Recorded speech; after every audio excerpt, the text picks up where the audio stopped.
That little mini 12-volt air compressor is probably the single most valuable thing that I've ever bought to put in my car. You can get them at any auto parts store, but they're cheaper on Amazon. They come in 1,000 different brands. It's just a tiny little 12-volt air compressor. Throw it in the back of your car and forget about it. Saved my ass more times than I can count, and that one's about 15 years old, still running strong, and it was cheap. And look, it's completely self-contained. It's got a really long cord and a pocket to hold it, and little recessed bits for all the different attachments. I just love it. So yeah, what brand is this old thing? They probably don't even exist anymore, but here you go. Here's something else I keep in the truck. A cool old school mini CB radio. These are really fun on the highway.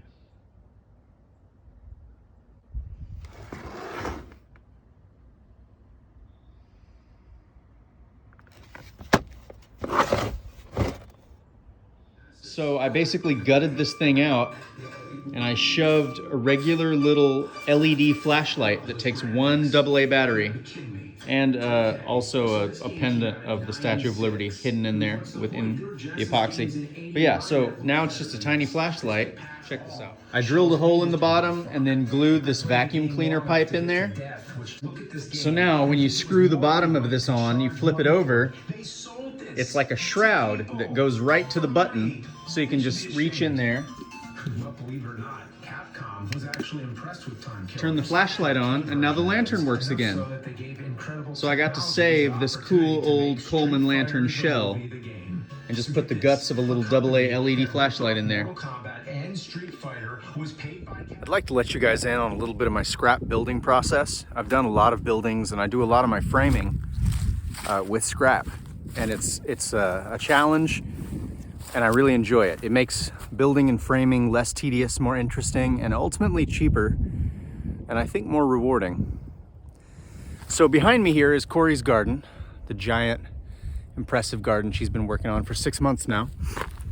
Now across from this is a little spot where I'm gonna build her a garden shed, and I'm going to build the garden shed entirely for free.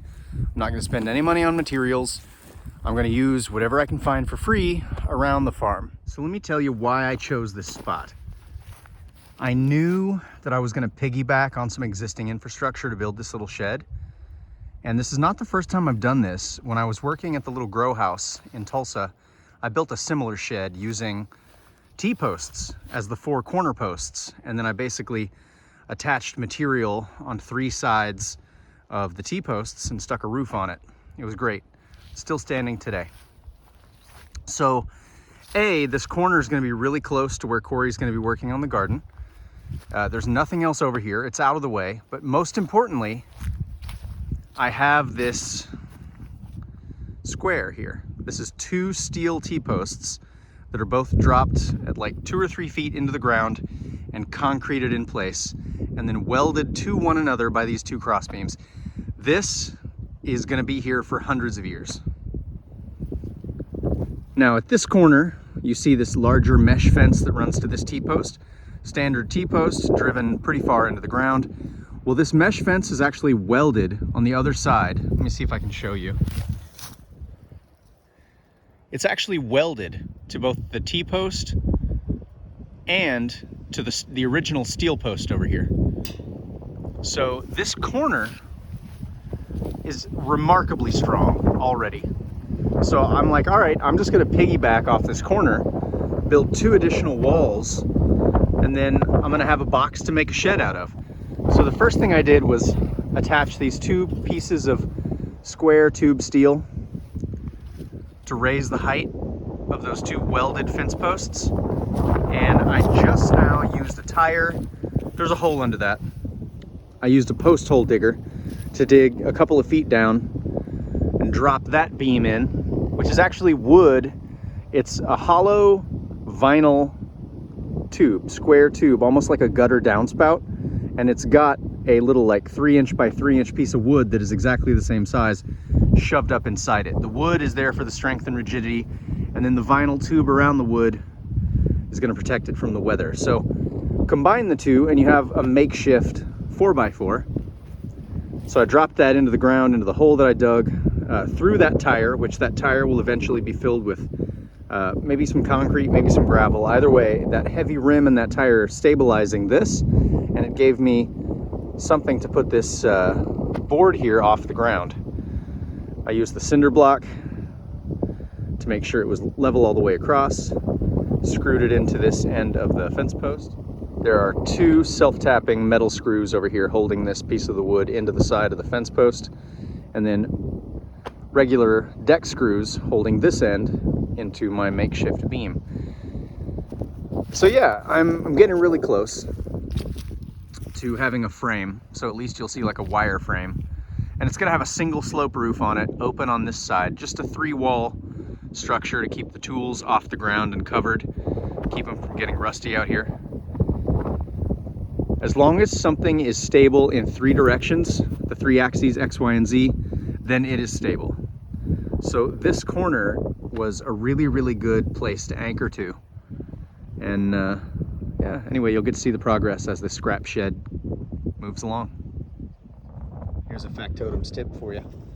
These fence posts all over the land, the hollow ends just attract wasps. So there are always hornets, yellow jackets, and stuff flying out of these fence posts. I need to patch those holes too.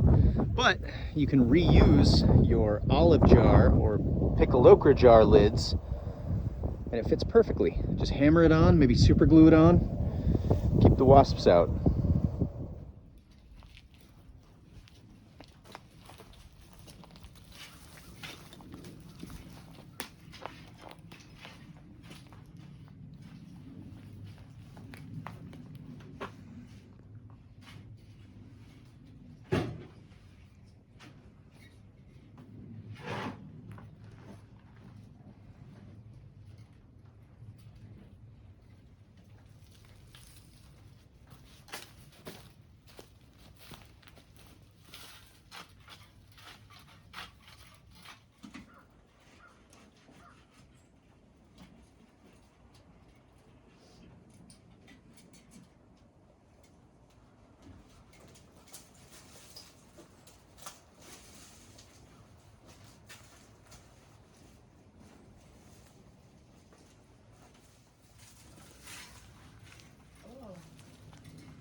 Hey, you're catching us in the middle of a blizzard right now.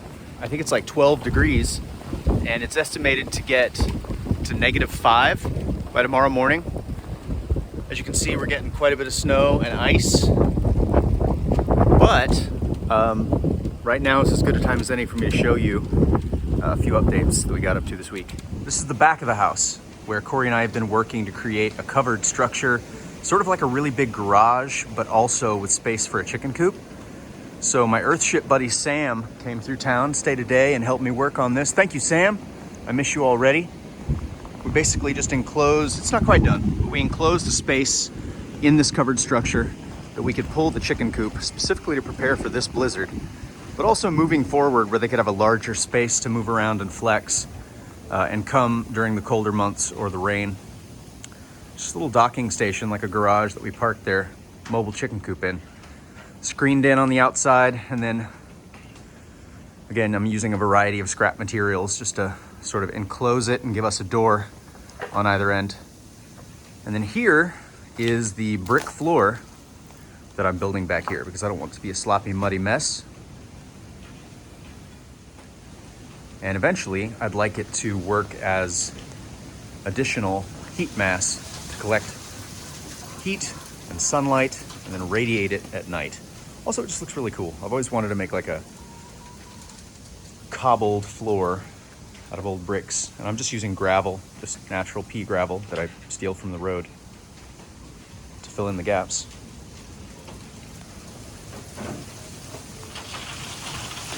The reason I came out here is because I have to check the chicken's water multiple times a day to make sure that it doesn't freeze. It is currently freezing, it's not totally frozen. This thing on my King of the Hill table here is the chicken water. So I'm gonna have to take it back in the house for about an hour till it thaws out and then bring it back out and just repeatedly do that for as long as the temperature is sub-freezing. And here you can see the progress we've made on the roof. Originally, only what was covered in the white tarp was actually covered. The rest was where the panels had blown off. So we've closed in about half of that gap. The inside view you were looking at, the chicken tractor, is right about here. So we're still gonna finish out that gap right there. But not today. Oh no, not today.